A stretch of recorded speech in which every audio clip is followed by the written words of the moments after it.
Today, I will be buying, selling, or keeping my stock on every NFL quarterback. Let's get right into it. Starting out, we have Bryce Young, who I will be buying on. Bryce Young is somebody who had a lot of struggles in his rookie season, but with Dave Canales coming in with a improved core around Bryce Young, I think he will have a much better sophomore season, and his stock is already relatively low, so I will be buying on Bryce Young. Next up, we have Kyler Murray, and I will also be buying on Kyler Murray. Last year, he played, give or take, half the season. He missed a big chunk of it due to an ACL tear, and you could tell that he was out of form a little bit, but Kyler Murray, I think, is going to have a much improved season. We're talking about a guy who, to start some seasons, was an MVP candidate who was held back by Cliff Kingsbury. Now that he has a competent head coach and a decent surrounding core, bringing in Marvin Harrison Jr., I think he's going to have a great season and could be a dark horse if the Cardinals are good enough for MVP. Next up, we have Drake May for the Patriots, and I will be selling on him. Not because I'm sold on him as a player or a prospect. I know he's a very divisive guy. But when it comes down to it, I think Drake May has the expectation to be potentially the second best QB out of this draft class. And I think he's just going to have a tough year one in a Patriots team that doesn't have a lot of good, talented players around him. So for that reason, I'm going to be selling on Drake May at least for this season. And next up, we have Jaden Daniels in the Commanders, who was picked number 2 overall in the NFL draft. I'm going to be selling on him. I don't think he is the caliber of player of a Caleb Williams or a Drake May, and I don't think him or Washington is going to have insane success this upcoming season. I'm all for him proving me wrong, but as of right now, I will be selling on Jaden Daniels. Next up, we have Justin Herbert, and I will be keeping my stock on him. I think Justin Herbert is a very interesting player in terms of how people view him. He has this kind of reputation as a franchise quarterback, when in reality, Justin Herbert, since his rookie season, hasn't done a lot to cement that kind of expectation for him. He hasn't done anything in terms of his team success since then. He made the playoffs. They lost to Jacksonville and they had a bad year last season. And he hasn't done anything for me to stand out above those guys, to have a bunch of faith in him. And the Chargers are still not a amazing team, so I'm just going to be keeping my stock on Justin Herbert. Next up, we have the Giants and Daniel Jones, and I'm actually surprised looking at my doc sheet of when I made these, because I have buying on Daniel Jones. I'm not entirely sure if I agree with myself. I'll go with it, though. I'll buy on Daniel Jones. I put slightly in parentheses because his stock, I think, is so low to the point where it makes sense to buy on him, because I don't think he'll be as bad as people perceive him as. I think the Giants had a tough year last year. I think they'll have a better one this year, and I think he'll be okay, and he'll be more like that Daniel Jones who got paid $40 million than the one who was getting kicked out of New York last year.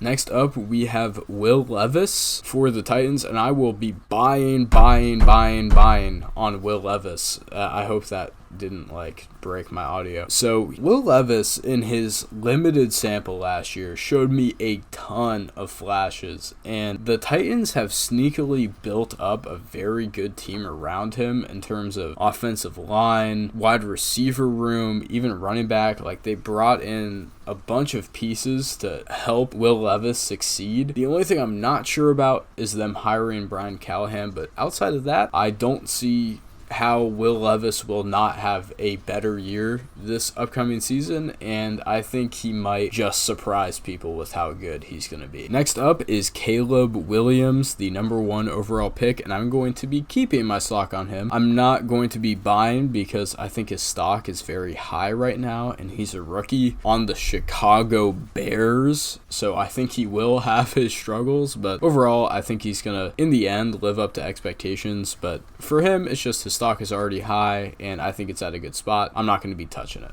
Next up, we have Kirk Cousins. I'm going to be keeping stock on him too. I think it's, again, in a good spot right now. I think Kirk is properly rated around the NFL community, so I don't see him having like a MVP season next year. I also don't see him being the 30th best QB in the NFL, so I'm going to be keeping my stock on Kirk Cousins. Next up, we have the Vikings, and for the Vikings, even though Sam Darnold might be the starter for them, I decided to go with JJ McCarthy because he's the more popular name for the Vikings right now. He's the guy that people more want to hear about than Sam Darnold, and for him, I'm going to be selling, not because I dislike JJ McCarthy or him as a prospect, but just because I don't know how much he's going to play. I could definitely see a world where JJ McCarthy isn't a starting QB until week 8, and in that amount of time, I just don't think he's going to do enough. And if they are starting him, the Vikings are probably struggling. So I don't know. I don't see JJ McCarthy being bad, but playtime, I think it's going to be hard for him. Next up, we have Aaron Rodgers with the Jets, and I will be buying on Aaron Rodgers. The last time we saw him play on Green Bay, it wasn't the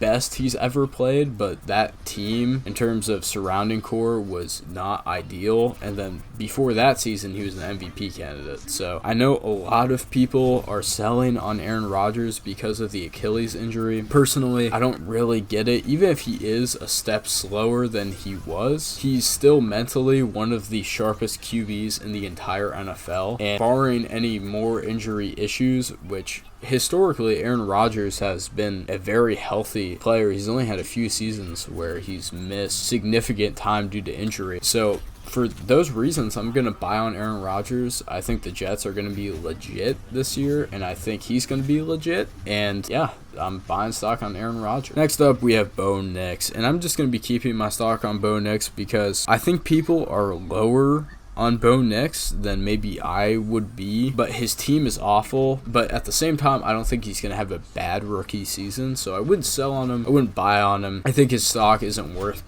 gambling on, so I'm just going to leave him at keep. Next up, we have Aiden O'Connell, and I put keep with a question mark because I didn't really know what to put for him. I don't have much expectations for him, and I don't think anyone does, so I don't expect him to have a breakout year. I don't expect him to be the worst QB to ever touch football, but I don't have high expectations for him, and I don't think he's going to do much, so I'm just going to be keeping my low stock on Aiden O'Connell. Here comes the Bengals bias. It's Joe Burrow time, and I will in fact be buying on him because people, I'm telling you, people who have forgotten who Joe Burrow is because of his injury last season. People have forgotten who the Bengals are. I've heard people say the Bengals were trash last year. They were 9-8 without Joe Burrow. And this guy is, when he is playing, when he is healthy, people like to gloss over the fact that at the beginning of the season he was injured and he played through it, and that's why he had the start he had to the season. But a fully healthy Joe Burrow with this Bengals team, which the surrounding core is still good. No Tyler Boyd, we get it. No Joe Mixon, we get it. But out of everybody they could have lost, I'm not losing sleep over those guys. And they're bringing in Mike Gesicki. They got T. Higgins running it back. They got Jamar Chase running it back. Hopefully Zach Taylor pulls his head out of his ass when it comes to the play calling for Joe Burrow. But yeah, he's an MVP candidate for sure next season. And I will be buying no matter how high his stock is because he is incredible. And next up we have Jordan Love, who I'm also going to be buying on. I think his stock is like sneaking under the radar because Jordan Love had a fantastic end to his season last year. He was legit a baller. He looked like Aaron Rodgers out there, and I'm not going to be underrating that. Jordan Love has my money because what he showed in the playoffs, what he showed all of last year, I'm sold on him. I will be buying stock on Jordan Love. I'm recording this the next day, so if my audio sounds different, that's the reason. Next up, we have Anthony Richardson for the Colts. I will be buying stock on Anthony Richardson. He looked amazing when he played for like 2 games last season, but unfortunately got hurt, and I think he's kind of underrated right now. So Anthony Richardson, I'm buying stock on him. I think he's going to have a fantastic sophomore season. Next up, we have Trevor Lawrence, and I'm buying on Trevor, but I'm hesitant. I don't have much faith in Doug Peterson as a head coach. I also don't think the Jags did anything special to put more pieces around Trevor, but I have faith in him as a player, and I do think he will have a good season next year. Last year was kind of a down year for him. I see him bouncing back. I'm buying stock on Trevor Lawrence. Next up, we have Derek Carr, and I'm selling whatever stock I have left on Derek Carr because I just don't have any faith in him to stay healthy, to play good. Everything about him right now just doesn't seem good, and I'm done with Derek Carr. I'm selling whatever stock that was kept from the Raiders. It's gone now. If he has a bounce back season, then I missed out, but I'm selling on Derek Carr. Next up, we have Geno Smith. And I'm also going to be selling on Geno. I don't see him having... I think he's already hit his peak in terms of performance on the field, and I don't see him getting any better from this point on. Do I think he's going to have a massive decline? Probably not, but I think this is the highest his stock is going to be for the rest of his career, so I'm going to sell while I still can. And now we have Baker Mayfield, who I'm just going to be keeping on. I think Baker had a good season last year. I don't see him taking massive improvements. I don't see him taking a step back either. I think he's going to hover around the same range in terms of QB play they had last year. I do think he has the potential to be a top 10 guy it's just the mental stuff that holds him back. So maybe after another year with the Bucs, he'll really start to, be comfortable and figure out some of his deficiencies as a QB, but I don't foresee that happening, so I'm going to keep on him. Next up, we have CJ Stroud with the Texans. I'm going to be keeping my stock on Stroud. I know he's a buy candidate for a lot of people, but he had a very good season last year, and I think his stock is very, very high right now. I'm not going to buy into it while it's already high. I'm just going to keep it. I don't think he's going to take a massive step back or anything, but I don't think that he's going to have an MVP caliber season either, so I'm just going to keep my stock on it. Next up, we have Stafford. Now, he was weird for me because I'm a lot higher on Stafford than most people because I think he had a very good season last year and he was playing at kind of peak performance. But at the same time, Matthew Stafford is getting very old. He has injury issues.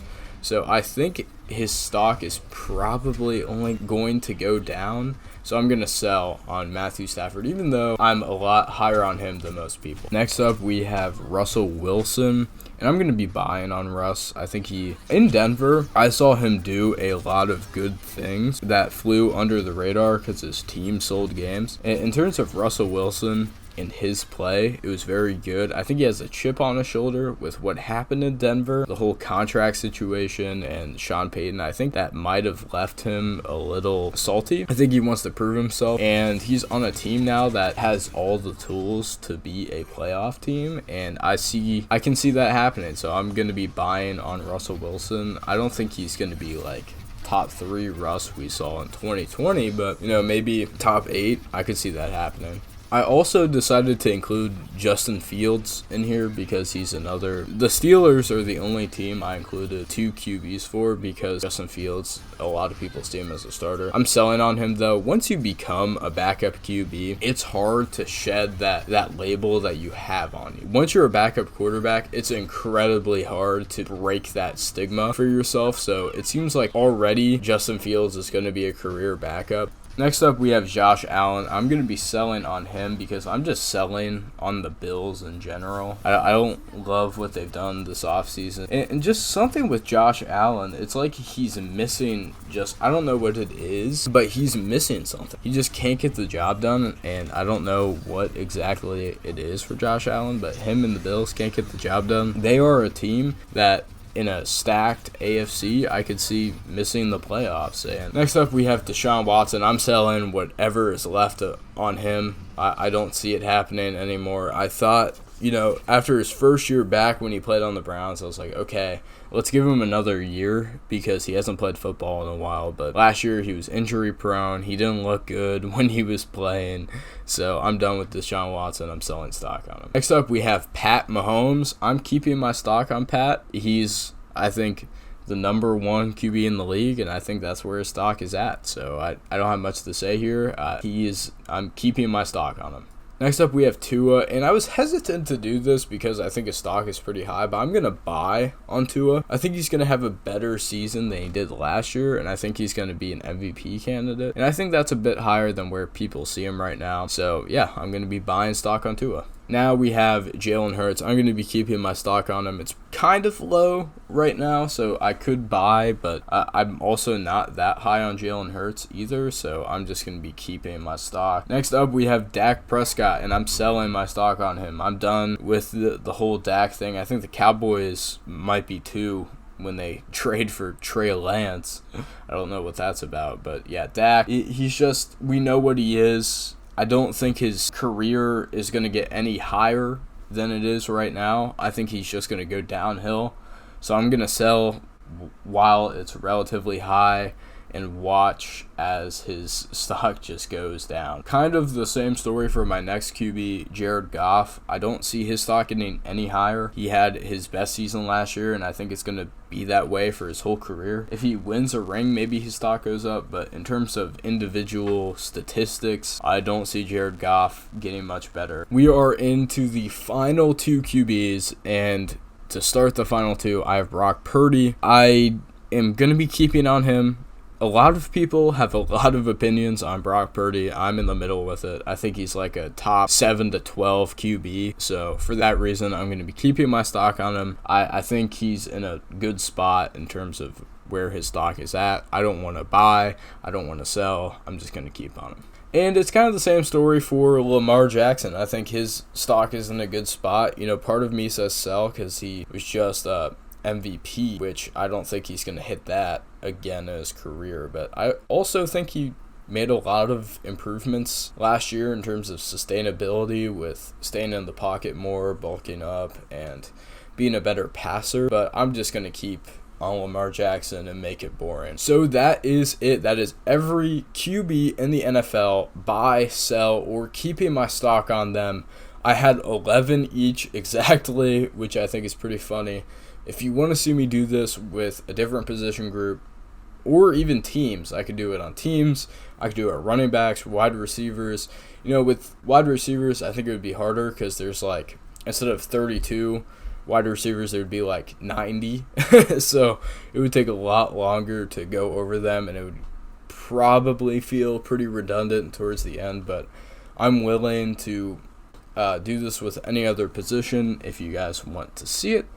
If you made it this far in the video, in terms of my recording, I'm 10 minutes into this one. I think the last one was like 12, so this is a long video. So if you made it this far, then I love you, and I will see you in the next one. And leave me a heart in the comments, and I'll make sure to respond to you. But that's all I got for this one. See you later.